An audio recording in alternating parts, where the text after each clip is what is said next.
This episode of Tourpreneur is sponsored by Rocket Res. Rocket Res has everything a tour or attraction needs. Built for high volume, their cloud point of sale puts all your sales streams into one easy-to-use platform. Find out more at rocketres.com/tourpreneur. Welcome to the Tourpreneur podcast. Travel industry veteran Shane Whaley will take you on a journey with fellow tourpreneurs, sharing their tips, ideas, insights, and success stories to inspire you to make your tour business the best it can be. And now, here is your host, Shane Whaley. Hello and welcome to episode 128 of Tourpreneur, the podcast where we flatten the learning curve for tour operators around the world.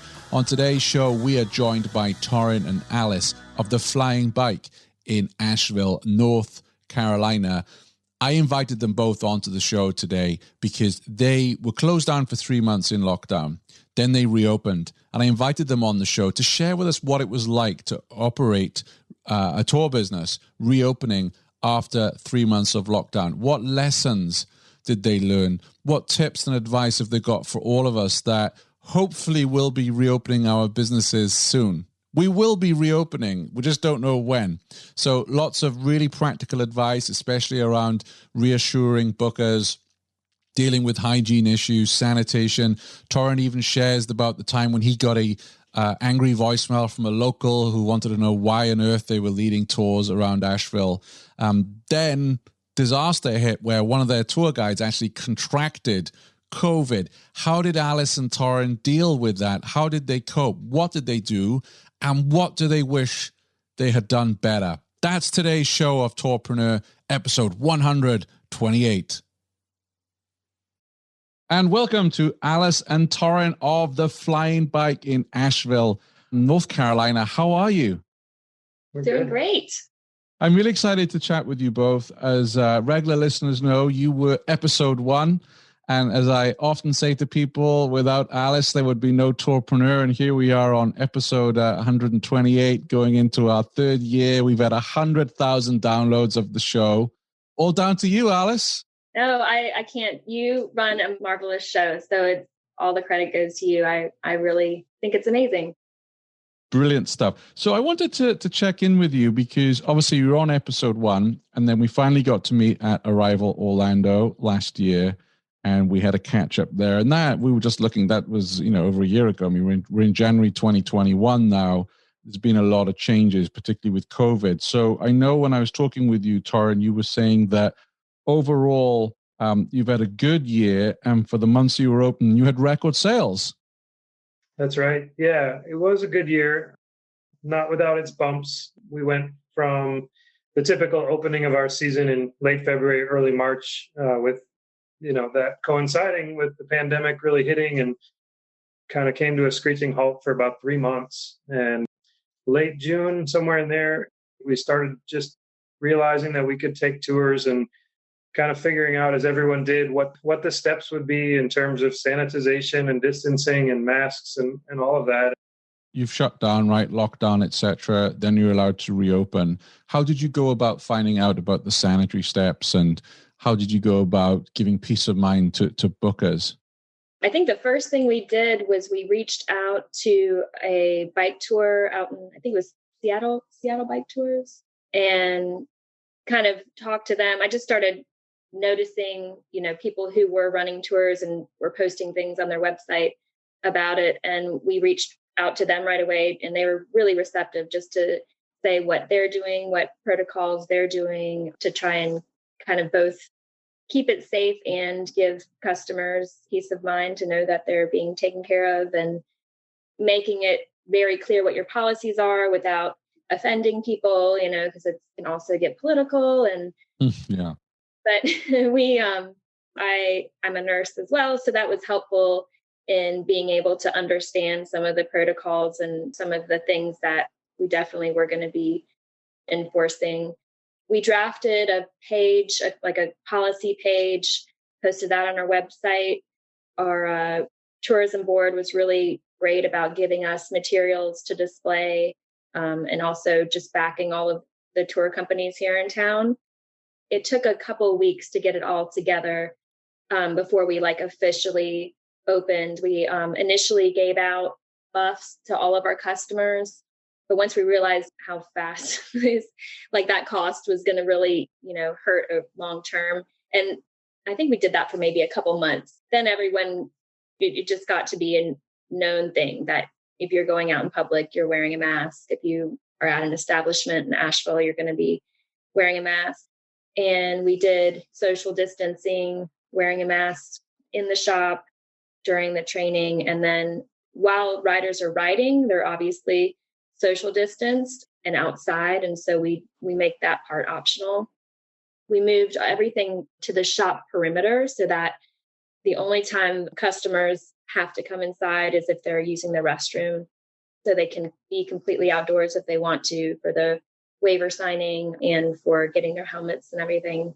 We actually worked with a gin distillery, or was it a rum distillery, to get our sanitization spray, which we used to use Lysol, and this has like a really nice smell to it, kind of a sweet smell.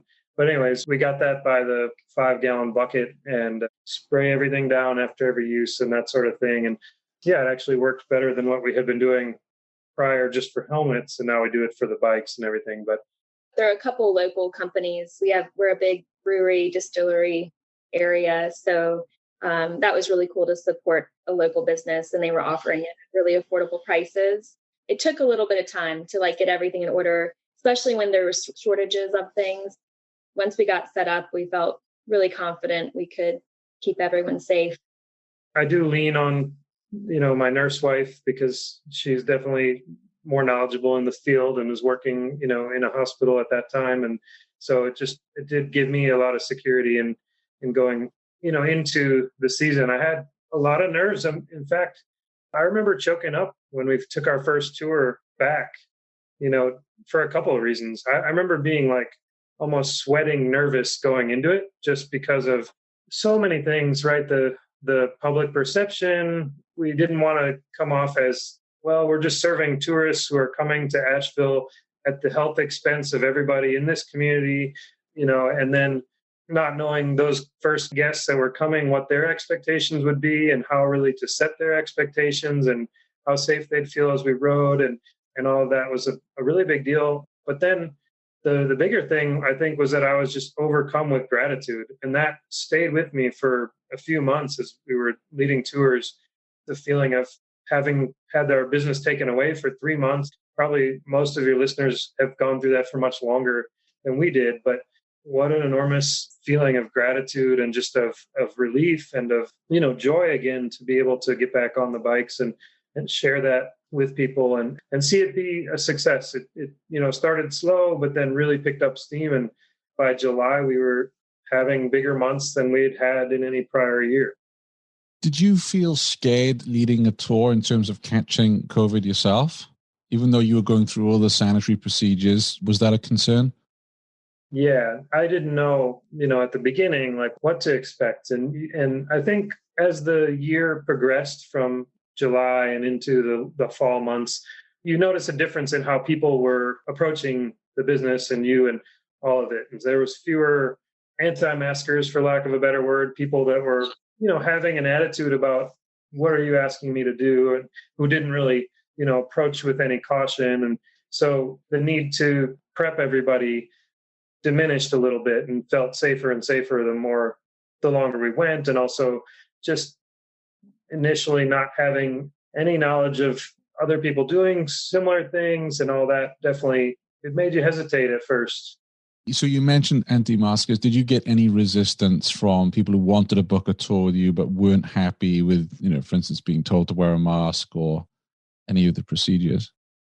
Never on the front end. I think I personally saw one person that gave a little bit of pushback, but there's no exceptions to be made about mask wearing when you were in closer contact. And then too, as Alice mentioned, once you're on the bike, it was more optional. We went into the one hotel we go into, the Grove Park Inn, but we modified our way through the building so that it was really minimal.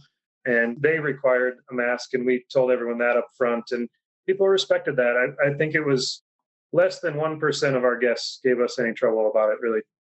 Yeah, I just asked that because I've had numerous emails from tourpreneurs, particularly around the United States, where they've had resistance from people saying, hey, I want to come on this private tour, but we're not wearing masks or we're not doing this and the other. And most tour operators have just said, well, then I'm not taking you because of, our own health concerns, etc. And I know some people have got quite nasty with tour operators over it. So I'm really pleased to hear that that wasn't the case for the flying bike. And on the contrary, we had plenty of people wanting private tours, and it wasn't that hard to accommodate that. And so, people that told us up front they had immune compromised person on the tour, and we were more than happy to just take them on their own and take all the precautions necessary to keep them safe. I think a large part of it for us is also just keeping our guides safe and also keeping our reputation in the community, because we literally are a group of people that's very visible riding through the streets of downtown Asheville. So it's really important to us to show that we're doing things the right way, that we're not being irresponsible, and that we care about our community in Asheville and how COVID affects us. So that was hard, actually. I think that was an important lesson, because I remember in the first weeks, I got at least 2 or 3 calls from locals saying, what are you guys doing? I see you, on these bikes and you don't have masks on.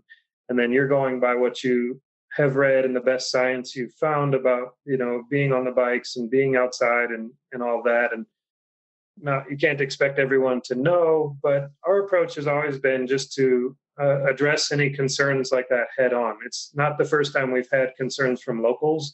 Other times it's been about how we navigate in traffic or whatever things. And so those types of things are always going to come up, I think, in a tour business. And I just talk to people, and, I think listening really is the first step, and just hearing their concerns and addressing them directly. And so in one case, we were standing half block away from a senior citizens residence, and the woman said, I haven't left my apartment in however many weeks at that point. And I just empathized with her. I did.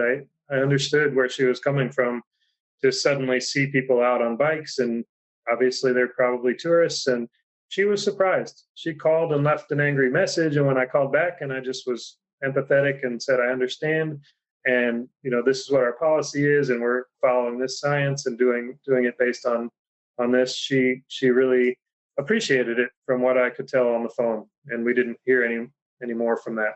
Well, that's a major learning for all of us there, because I'm sure the vast majority of us getting an angry voicemail would be inclined to ignore it. So the fact you called her back and you were able to kind of disarm that, I think is a huge feather in your cap, Torin. It's a scary thing to do, and I've had to do it enough that I feel pretty comfortable. I mean, as comfortable as you can be, and you never know what someone's going to say. But we went into it with our policies in place, and we just genuinely do care about our community.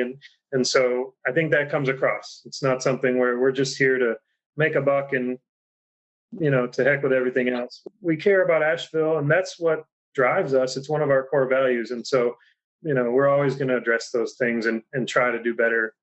And there will always be somebody that is upset about something we're doing, but we try to address it and try to be better always. And I'm really pleased that we're discussing this, because you're right. Many of our listeners have not opened since March, and they may get the opportunity to hopefully open up in the new year, hopefully. And listening to this episode, how you've dealt with this, is one of the reasons we create the show, because, you had to find this out for yourself. You're one of the first operators going to come back. Whereas for many of our listeners, they haven't had that opportunity yet. And they are going to come across the same issues with regards to local sentiment, I think. You said it started off slow and then you started seeing good numbers. So when you opened up the business again, how did you tell the world that Flying Bike was open for business? Part of it was we were getting so much demand that we weren't planning on opening when we did. We were getting plenty of calls. And I think we just shut everything down. We just made everything, I don't even know if we blocked it off. We just made it all call to book. But obviously we weren't doing any tours until maybe was it the end of June? We were doing some in June, yeah. So it was really once we opened up bookings, that was once we had COVID policies and everything in place and set up on our website so people could see right away, like, we're open. I think we said something like, we're open, see our COVID-19 policies. And then it really just immediately people were booking. And yeah, I think October was double our last year's October. Wow. And which was great. But I think it also, we weren't really prepared for it because we start onboarding new staff the end of February, beginning of March. There were some people that hadn't finished training. We didn't have a full staff of guides, what would normally have for that capacity. During COVID, I went back to work full time at the hospital. So I was still working more than usual. So it was all challenging just in the fact that we finally got some guides up to speed, but the business was full on and I was working more than I was last year. And it was good, but I think we burnt ourselves out a little bit. Yeah. Like we were like, once it started to slow down, we were like, okay, we can take a breath kind of thing. We didn't have to do anything at the beginning of reopening. The way I remember it is that we just had so many calls and I was kind of fending them off while we were feeling the need to stay closed. That to me was the impetus to have the conversation about, can we do this safely and how are we going to do it? And then once we got that in place, it was like, here we go. And it was just busy. And, again, I know that this isn't the case for everyone. I think Asheville is a really unique spot because 75% of our pre-COVID tourists drive here. They're coming from the surrounding states and they drive here and they're not having to deal with the airports and the planes. And so I think the difference is that people probably canceled other trips that they had flights for and just came to Asheville instead. I know that during the pandemic, at some point or another, I read that our hotel occupancy was at 80%. Wow. Yeah.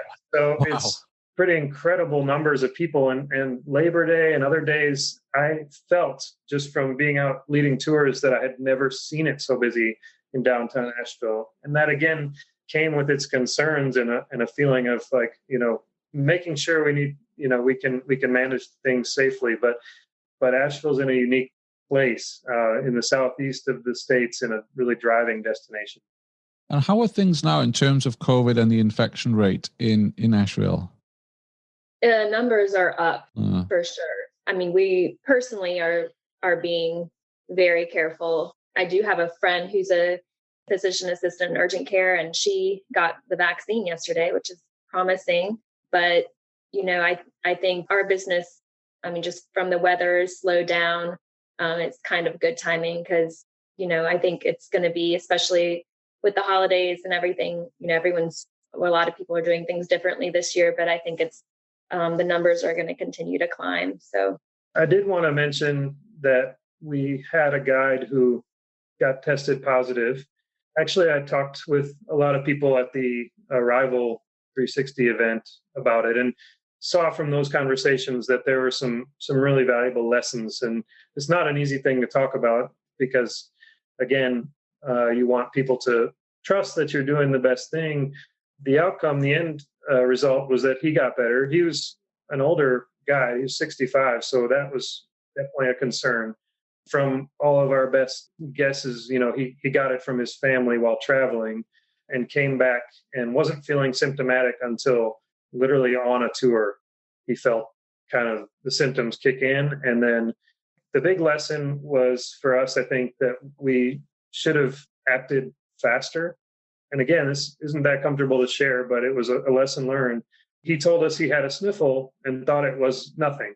He was confident, very confident in that, and that he was getting tested. And he got a 3-day test instead of a rapid 24-hour test. And so he didn't come back. He left that day and stayed home. And we all agreed that was our best move and the policy. And we changed up a few guides so that they could take over some of his tours. But the day he was there, he interacted with 4 other people, staff members. Which I don't think we realized right off. Yeah, it wasn't really clear right away. We weren't, as aggressive as possible, really. And he had a mask. Our staff members had masks, and everybody's been taking care to be apart from each other. But still, you don't know, and you feel like, okay, now we've had an exposure.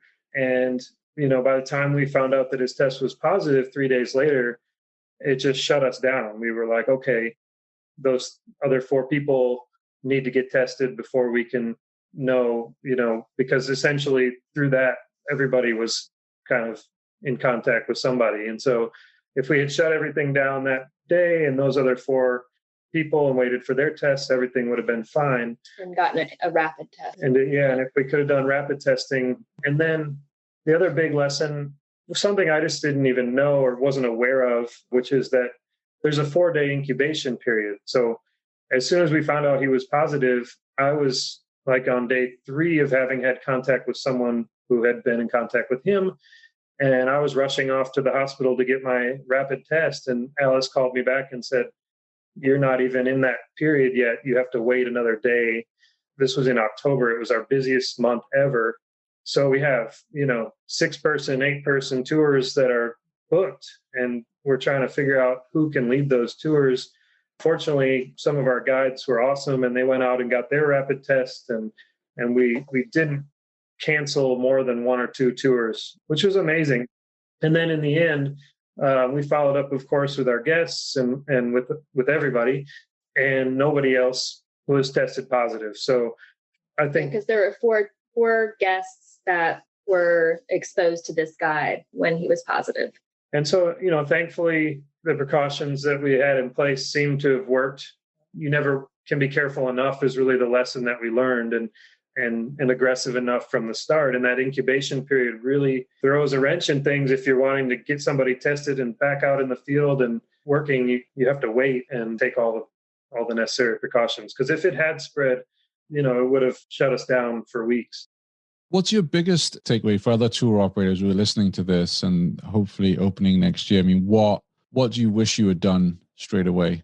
I wish we had, first of all, taken his sniffle as an automatic symptom of COVID and said, "I'm glad you're not feeling any worse right now, but let's get you tested, and we're going to quarantine everybody that was with you, and they can either stay away for a couple of weeks or get tested right away."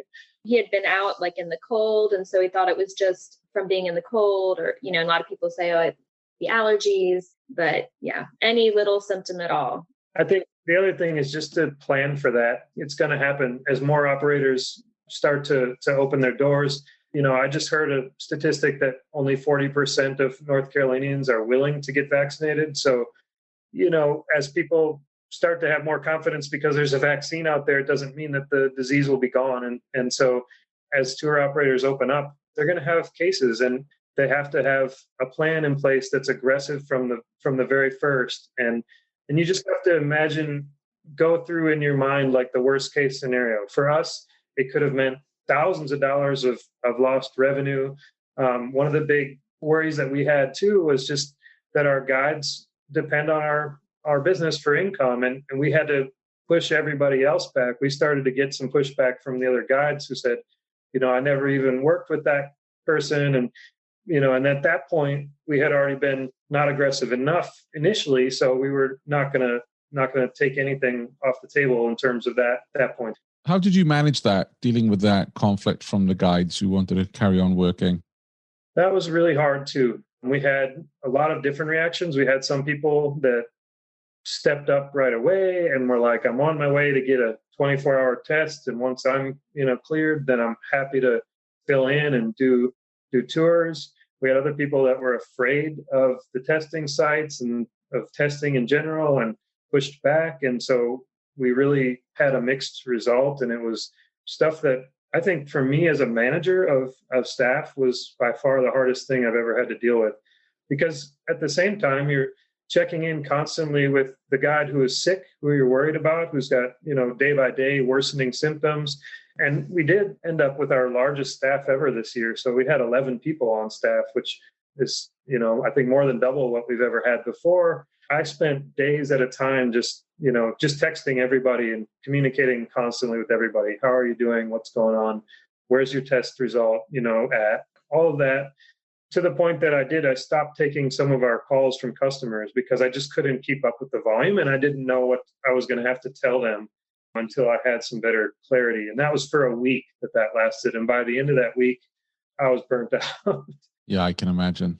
Because you're reliant on your staff member telling us, "Hey, I have a sniffle." Because there could be some guys like, "Oh, if I tell them that, I'm going to be laid off. I'm not going to work, so I'm not going to say anything." And you really hope that people are not that selfish. But I can see that happening. Definitely. I mean, I give all the credit in the world to the people that we do have on our team because they're honest and they embody our core values of care and community. And so, yeah, that could be a big problem if you had somebody who is sick. But you also have a lot of people that are asymptomatic and have it. So you could not even have a sniffle and still have it spread.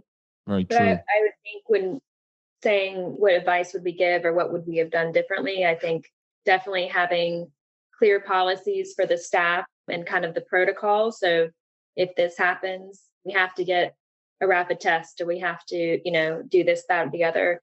Or if you do have a symptom, you're not allowed to come back for this many days, and just think through all of those different scenarios. So staff, they're not questioning it in the middle of the crisis, but they kind of know what to expect ahead of time.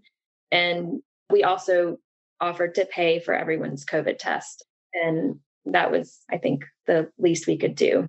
We also tried to do some things where we offered some at-home work when we needed it. So we don't have a lot of that. Most of our guides are just hired as guides, but there were some opportunities to do some tour design or some other things that we tried to shift. But ultimately, it wasn't much more than a week and a half, I think, or a week that people were out of their usual shifts. Got a quick message from one of our sponsors, and then we'll get right back to today's show. Stay tuned. Are you tired of using 6 different software applications to run your operation? RocketRez, the all-in-one system for tours and attractions, combines the ease of online booking with all those other tools you wish you had to run your operation. Have retail? Use their built-in retail point of sale. Want to market to your customers? Use their built-in CRM. Offering private events? No problem. Send digital contracts right out of RocketRez. For Tourpreneur listeners, for a limited time, you can sign up for a demo in the next 30 days, and RocketRez will waive all setup fees. Visit rocketrez.com/Tourpreneur for more details. And now, back to today's episode of Tourpreneur. And the bookings you were getting at this time, it sounds like most of it was direct rather than through third parties? Yeah. Mostly, yeah. We didn't have a whole lot of, Viator and all of that. In general, I think Viator and third-party affiliates, it's about 10 to 15%. We do mostly direct bookings, but yeah, they must have shut everything down at some point. I don't know if they were even available for part of that. Yeah, I'm just curious because they'd stopped ad spend, on Google during COVID. And I'm just curious because, when we first spoke in episode 1, you were building the website, you were learning about direct, and now it sounds like you're totally crushing it with direct business, 2 years on. Yeah, well, I mean, we been really strong with that. We were kind of late to the third party game. I think maybe a couple years in, we signed up with Viator, and we're still actually not on Airbnb experiences. That's on our to-do list, but we've been too busy to kind of handle the fact that they don't integrate. I think we finally this year got the Viator bookings integrated. Yep. It took a long time communicating with them to sort that out. But yeah, I am thankful that most of our bookings are direct. Yeah.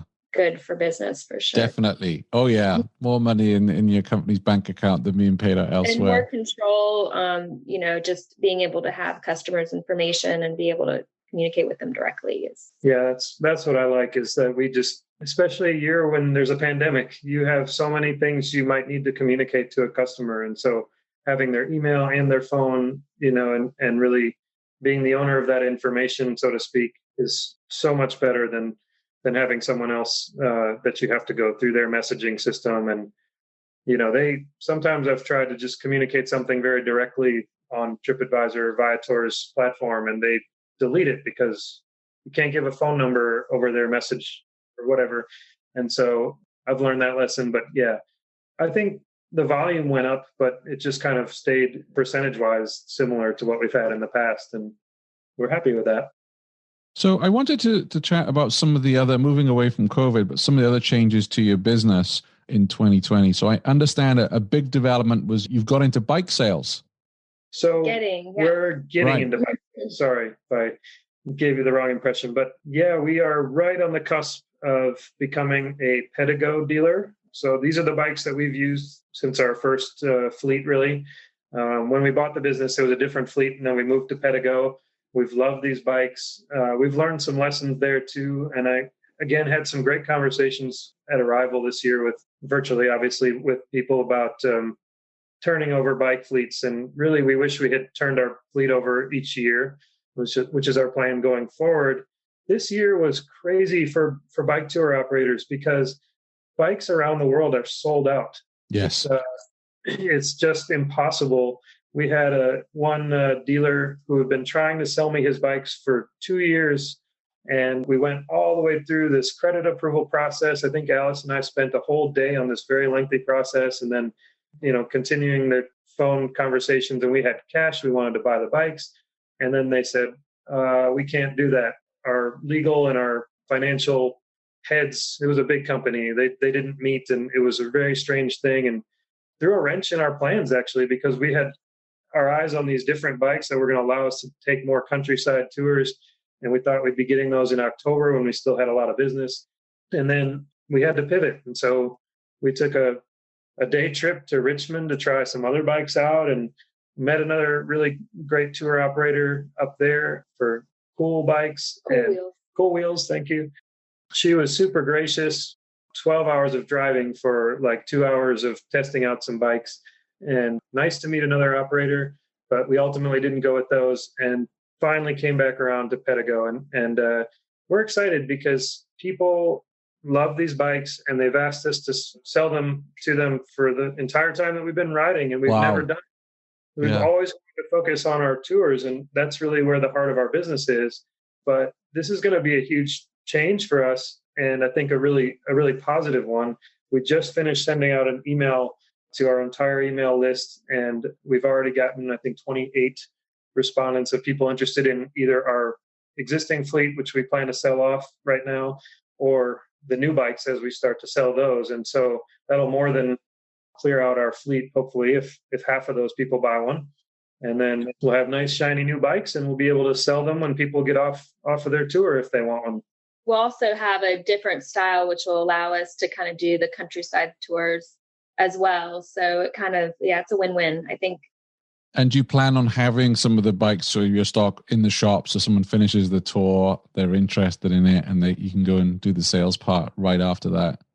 Yeah, absolutely. We have a small shop, and we spent a lot of time and effort this year really kind of fixing it up. It's a very old building, and we just beautified it and organized it, and now we have a wall that we can put 4 to 6 bikes up that we can show off. But we're also really excited that we're getting into concession sales next year. So we've kind of opened a literal window in our front wall to sell. And we're looking at selling beer and snacks, popcorn, ice cream, kinds of things, only after the ride, for the beer at least. Yes. But we have a good friend who's a brewer in the area, and he's offered to make us a custom beer. And we're excited about just kind of getting those marginal sales up and having a gathering place for when gathering can happen again. Again, our core value to have community, and we want people to come to our space and see it as a place for bicycle advocacy and social justice advocacy. And obviously food and snacks and beer go hand in hand with having people gather.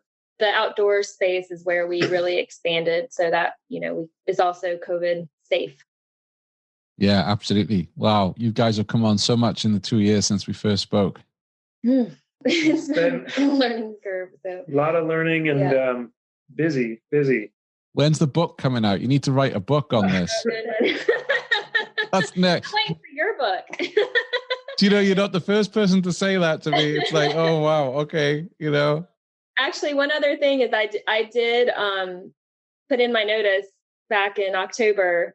So I'm not at the hospital anymore, just to have more time on the business. So our plan is to travel nurse on our off seasons going forward. What does that mean? During our off season, we would kind of close things down or leave someone in charge for just the trickling of tours, and travel as a family. We have 2 little kids, and it's usually 3-month contracts. So I'm in labor and delivery. So you go work in a hospital somewhere else. We were looking at California and Hawaii, Southwest Colorado, somewhere fun, travel as a family for a few months. It's a way for me to kind of keep that up without having it always be a strain when we're also really busy. So basically, she's come over to being a full-time tourpreneur. Full-time tourpreneur. For at least 9 months of the year. Yeah, that's the plan. Congratulations. Thanks. I mean, that's a huge decision for you to take, right? Because obviously that's a steady income coming in. So during the quiet months, you can rely on that. And in fact, there are a lot of our listeners who said to me that if it wasn't for their spouse's income right now, they'd be in serious financial trouble with them not being able to lead tours.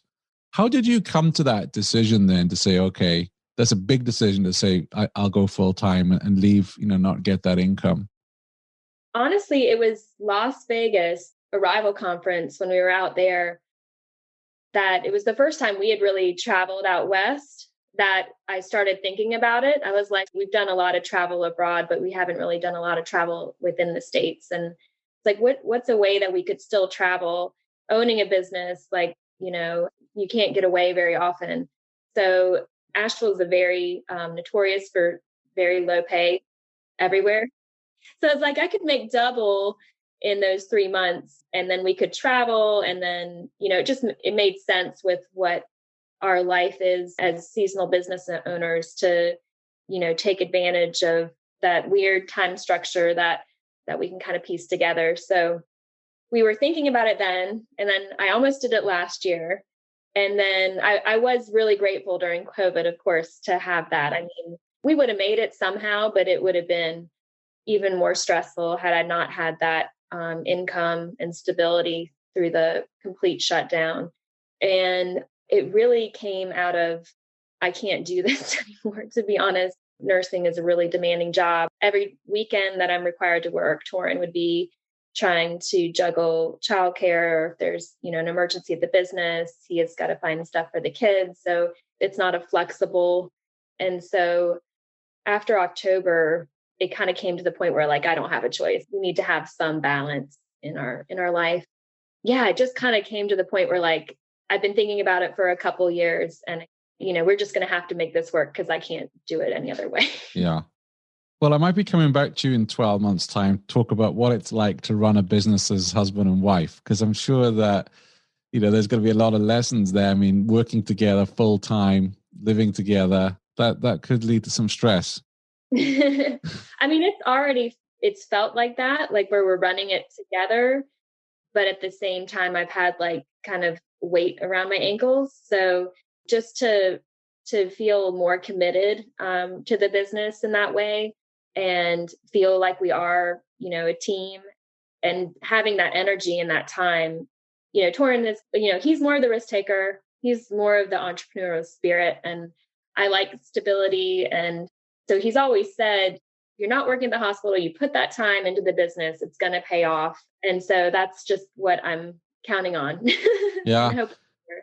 And I love the idea of you traveling for 3 months. And, I think all of us as tourpreneurs recognize we're not going to become multimillionaires through our businesses, but it's either the passion or the lifestyle. It's why we do what we do. So I'm very inspired by you that you're going to go travel for 3 months. Disappointed not to hear Vermont in that long list of states there, but... Oh, I would love, actually, that could totally be on our list.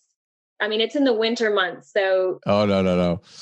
It's major snow up there, but I could do that. Vermont on the Appalachian Trail way back. So I've seen your photos. You scared me because you held up a picture of a serpent. There was this big, massive snake that you saw. And I have a total fear of snakes. Garter snake. Yeah, they're enough. Doesn't matter. It doesn't matter. I can't stand them. No, Vermont is beautiful. Well, it's -2 Fahrenheit today, so oh my goodness, yeah, that's what you have to deal with, right? So I'm just teasing. I wanted to talk a little bit, if I may, just to change tracks to talk about social advocacy, something that I know is close to both of your hearts. I understand that you set up a collaboration with Hood Tours. Yeah, so the owner of Hood Tours here in Asheville is Duane Barton, and he and I go way back. In 2008, we started a nonprofit called Green Opportunities, along with another co-founder of Duane's. I was just kind of along after those guys were, and the three of us started this nonprofit that was really giving Black youth training in green jobs, which by that we meant jobs that were beneficial to the environment. It was a 6-year experience for me starting that nonprofit. We grew, similar to anybody's entrepreneurial journey, growing something from the ground up. It's a wild ride. I learned so much in that time, not just, about growing an organization, but about specific things in terms of inequities in Asheville that started with a lot of just the history of Asheville, which is not unique to Asheville. It's something that is everywhere, but redlining and public housing and urban renewal and all of these things that really marginalized the Black community in Asheville specifically. Coincidentally, Duane and I, after we left that organization, both ended up as tourpreneurs. And he did it first. And, episode 1, you can hear how we fell into that. But it's been really cool because we've maintained our friendship. And now we're doing collaborative tours. His tours are typically walking or on a bus. This year he stopped the bus and just did walking, but more often I guess he does the bus tours. And he is a spoken word poet, a sculptor, a musician, just an incredibly dynamic person. And I saw this part of his personality back in the nonprofit days, but he honestly is one of the most inspiring tour guides and tour operators that I've ever met. So it was just a joy to get to collaborate. And basically, we had a request to do a joint tour from the local university as part of an orientation for their incoming freshmen. And the university approached me and I said, I'll talk to Duane and see what we can do. And at that time, he said he was still in kind of shutdown mode and hibernation.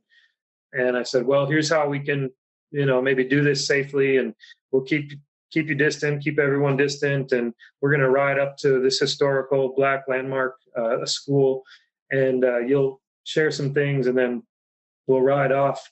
My favorite thing that happened just with the physical aspect of the tour is that we have a cargo bike that can sit a passenger on the back. And eventually we realized there was so much more that we wanted him to share. And so I threw him on the back of my bike and rode like a quarter mile to the next stop. And it was just kind of a light-hearted, very fun thing that we did. But the content of those tours is really powerful. We learned to prep our guests with what they should expect and to ask them to be ready to hear some hard things and to interact, not to just come expecting to be lectured at and spoken to, but to look forward in terms of once you hear the history, how are we going to make some changes? It's definitely the start of something and something we've always wanted to do. Is something we built into our core values. This year just really took it to a new level, and we started designing our own African American history tour. We have African American guides on staff and people that I also collaborated with at the nonprofit that ended up becoming employees. And so it's something that is just really important to us and has sort of taken on a life of its own. The first group that we did led to a word of mouth request from another group that led to 2 more, and so on. And I think we did 6 or 7 in the year. The feedback we got was just really powerful, more than the good feedback you get from a normal tour that we've done. I think we've done a great job. We have some awesome reviews, but this was mostly locals coming on our rides. Wow. And people that had no idea the things that happened to the Black community here and are so interested in finding a way to be engaged and to kind of take what they learned forward. We're still working on that piece. And so Duane and I are talking about how we're going to have a link on our websites. I think he's actually switching over to Fair Harbor. And so we're going to link to each other's websites, but collaborate and just kind of have a set tour dates. And we're talking about having funding up front, either just asking people to donate so that it's not just people with a lot of money that can come on the rides, but everybody who wants to would have access to those tours so that we can subsidize some of that cost. It's been really powerful. And with the improvements we've made to our space and the assumption that eventually we're going to get past this pandemic, it's the kind of thing that we want to, have food and drink at our space and gather and talk about these things and get deeper into the history and what's going on in our community. Let me ask you, how does Duane, make it comfortable for the guests to ask questions? Because as a white guy myself, I watch every single word I use because I'm terrified of causing offense. And it was quite funny over the weekend. I chatted to two very good friends of mine. One guy is from Jamaica, the other guy is from India, and we discussed this. And they were like, Shane, it's not the label, just the way you say words. Not me, but the population, the way they say words. Because I was kind of like not wanting to call him black or whatever it may be. And I imagine there's a lot of that on a tour where people are concerned about using the wrong word or to ask a silly question. How does he overcome that? I don't know that he does, to be honest. I think he is very direct. He'll ask a question. For example, he asks, how was it that during Jim Crow segregation, when his own mother couldn't walk down certain streets for fear of being stoned, how the Black community in Asheville was doing so much better than they are now, based on the statistics that he shares across the board of different financial and education and all kinds of statistics. And people sit there dumbfounded for a good amount of time when he asks that question. Yeah. And I think it's a combination of what you just described. White people specifically are really afraid to answer those questions and say the wrong thing. And also there's just an enormous amount of ignorance around what's going on. And I think that inability to answer and that space that gets really awkward for a time is an okay space to have. It's a different kind of space than we usually have on our tours, but it's one that can be fertile ground for personal growth and for sort of a desire to learn. Duane's approach is really direct. And in designing our own tour, we're using some techniques from drama therapy to create what's called a magic circle, and to really get people to step out of their comfort zone in less charged ways at the beginning of the tour so that they're more ready to step out of that comfort zone, when we're really into the meat of what we want to share and to discuss and to communicate about. And it's all a learning process, but so far what I'm seeing is that people's response is people are resilient even to feeling challenged and to feeling uncomfortable. And so you have to give people credit for their ability to take those moments, those hard moments, and then bounce back and still come up later and say, that was amazing. This was what I want to do going forward. These are the ways that I want to see our community change, even though they might have been really worried or uncomfortable in that moment. One of the things that working with Hood Tours and adding that piece in this year, really in collaborating with our own staff to design our own Black History Tour of Asheville, it's just really one small piece of what we see as kind of the need.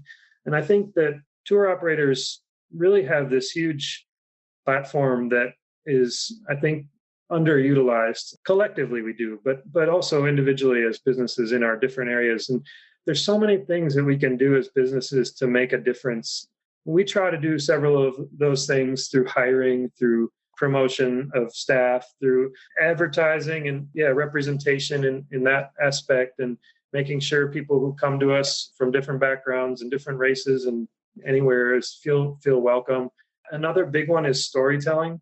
And I think, storytelling is so at the heart of the tour guide's job. And it's so easy for me to see that the stories in Asheville have been whitewashed over and over and over again.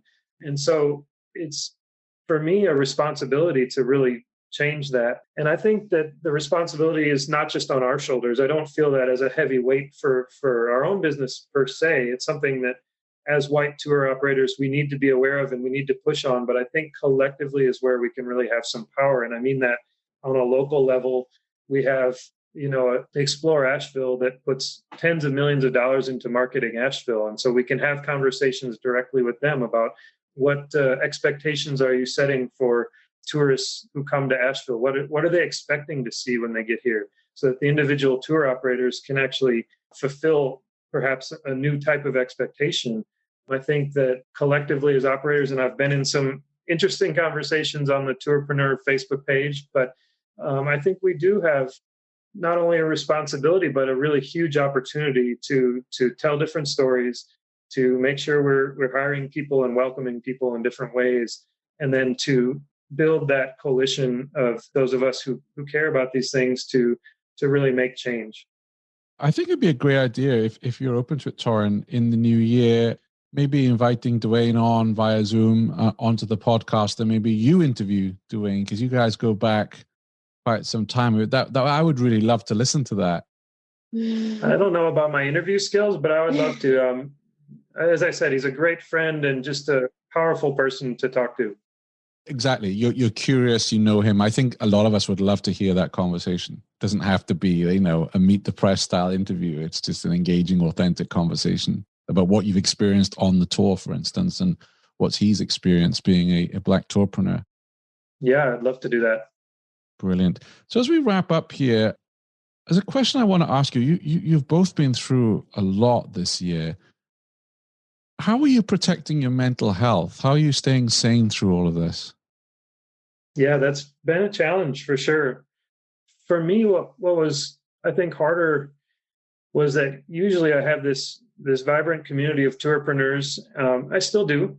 And I love your Facebook page for that. But I dealt with a lot of survivor's guilt, I think is the word I would put on it, just because suddenly it felt like nobody else was doing this kind of like business that, was a growing, but in a really tough time. And I didn't know who to talk to as much and to ask questions of, and to, like, you can't commiserate with someone who lost their entire business for the year about how do you handle a COVID outbreak in your business when you're in the middle of your best month. I mean, my heart really does hurt for all of the industry. And so it's been hard. And there were moments when I think it was pushing our limits. Alice finally, taking the step of being kind of off of one full-time job, because please don't misunderstand, she's always had this as a full-time job. It's just that she had homeschooling our kids and being a nurse as two more full-time jobs on top of it. So I think just that added breathing room was huge in terms of our mental health. I'll just say we've had a therapist that we've gone to for a decade, and that's something we've just always done as a couple. We're actually, a happy couple, but it's been preventative in a lot of ways. And it's so helpful when things do get really stressful. And, I think the more stress you're under, the harder it is to see eye to eye and to figure things out. And so just going to see a therapist has been huge.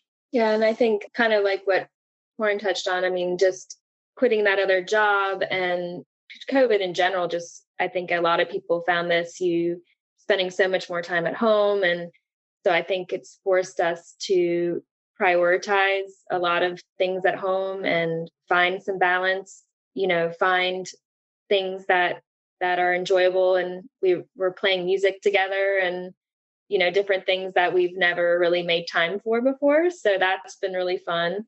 I'll say one other thing that was huge for this season is we hired someone temporarily to be a manager. They were helping us with a lot of the shop improvements and just being a second person to rely on. It was someone that had been working with us for a couple of years.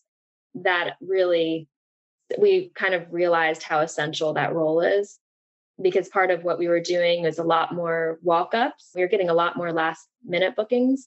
It was just one extra person to handle, last minute things or emergencies that come up, that kind of thing.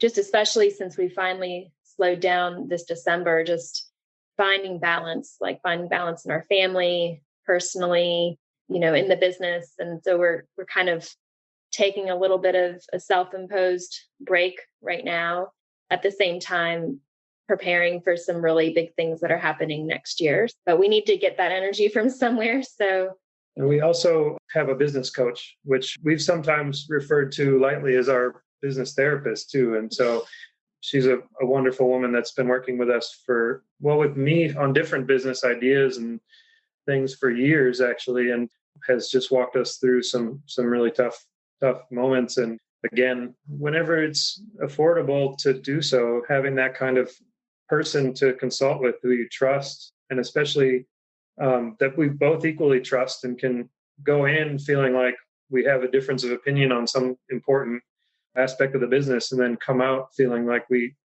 might even be a third way to go, but we have a consensus on how we're moving forward is huge. Wow, you guys, lots of advice for us there. things that we can do to protect our mental health. Because I know I speak to a lot of tour operators who are really struggling, and they're struggling because they're not leading tours. And let's be honest, what we love doing is leading tours. The business side of it is not everyone's favorite thing to do. So I love the fact you've got a business coach, for instance, because, I hear this a lot with operators who are not looking at bottom line, not looking at profits, but hey, I led 10 tours this week, but the business is in a bad way. So getting that help is really important, and acknowledging that, we need that help. And also on the survivor guilt, I understand it. I know we spoke a few months ago about this, and I'm like, no, I want you to come on and share that there is a light at the end of the tunnel. And yes, in Asheville, you were able to lead tours, whereas in other places like New York and DC, they couldn't. But one thing I've learned about the vast majority of tour operators is we want to help each other. We want to support each other. And unlike most industries I've ever worked in, we love it when someone else in our industry is successful. So, I wouldn't worry so much about the survivors' guilt on that. I think we just want to hear. And like, you've got so much to share in terms of you've had to cope with a tour guide who contracted COVID. Our operators that are listening to you today, should that ever happen to them, and I hope it doesn't, they'll know how to react because you've shared that information today, because you were having some success. Your encouragement when we did have that conversation was huge for me.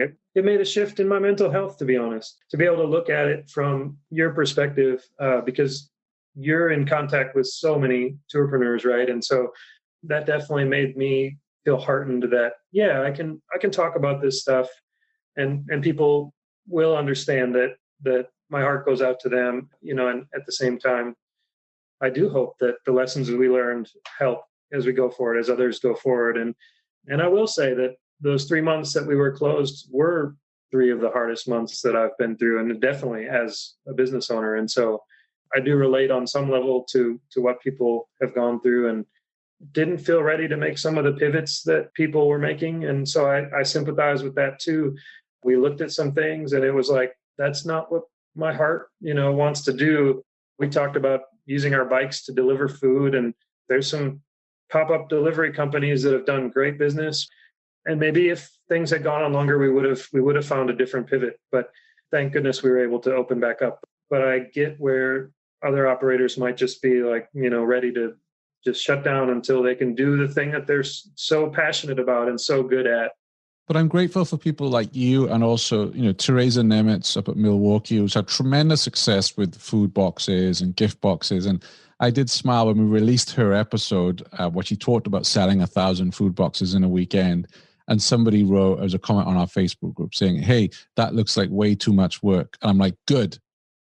I want you to see how much work Teresa has put into, how much effort it takes to put 1,000 food boxes together. Because it's not like, oh yeah, I'll do that, I'll jump into that, and then suddenly it's like, wow, I'm drowning. So I'm really pleased when tourpreneurs hear that story, and that's one of their reactions, because nobody should go into this under those false apprehensions that it's going to be easy. Well, that's the thing I was going to say is I've been so impressed with some of the tourpreneurs that are able to just reinvent or recreate their tour to, be virtual or to be something different. I mean, that to me, that idea was very overwhelming. Yes. And so I've been really impressed. We've been working on one tour for like 2 years. We still haven't launched. So being able to flip something like that on a dime, and I'm sure like put in so much work, not even knowing if it was going to turn out or not at the end. Like, I've been really impressed and amazed at what people in our industry have been doing.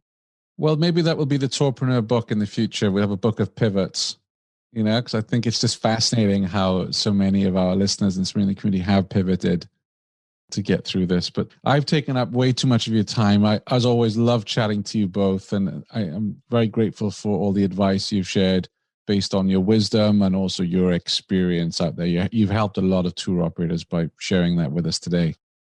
Well, and I'll just say, if anyone does, going forward, if they're reopening, if they want to reach out to us by email or something, that was huge to be able to talk to another operator and get able to answer questions directly and get answers and ideas. That was really helpful. Actually, is there an association or any network for e-bike tour operators? Not one that I know of. We've, created our network through Arrival and have a few friends, but I would love there to be one, actually. So I wonder, and I know you've got a lot on your plate, so ignore this, but it could be worthwhile setting up a Facebook group just for e-bike tour operators around the world, and a bit like we have with the Tourpreneur group, and Greg has for the water sports tour operators, maybe something that's just e-bike related, or even bike tours. Yeah, I think there's so many things to learn from each other. Definitely something to think about. Where can people find out more about the flying bike online? So flyingbiketours.com. They can, all of our information. We've got a video going on now, and soon our bike sales will be up there as well. Well, I tried to buy a bike this summer and I couldn't get one for love nor money. So, I'll have to take a look at that. Although I've never ridden an e-bike before. It'll be a new experience for me. Well, I think we invited you down to Asheville, didn't we? Yeah, you did. And then this horrible thing called COVID got in the way and disrupted all our travel plans this year. But we're definitely coming. Don't you worry about it. We have a place for you to stay now. So we have a little apartment. Fantastic. Yeah. And are you selling that through Airbnb? Yeah.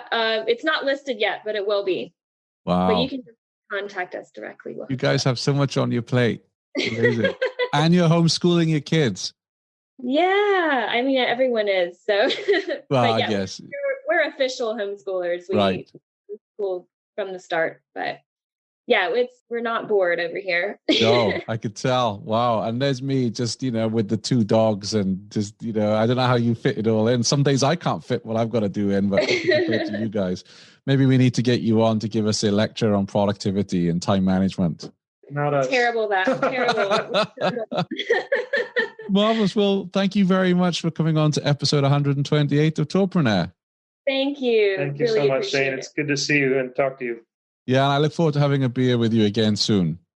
Absolutely. Love that. Thanks for listening to the Tourpreneur podcast. Be sure to visit tourpreneur.com to join the conversation and access the show notes, including links to the resources mentioned on today's episode. This is Tourpreneur.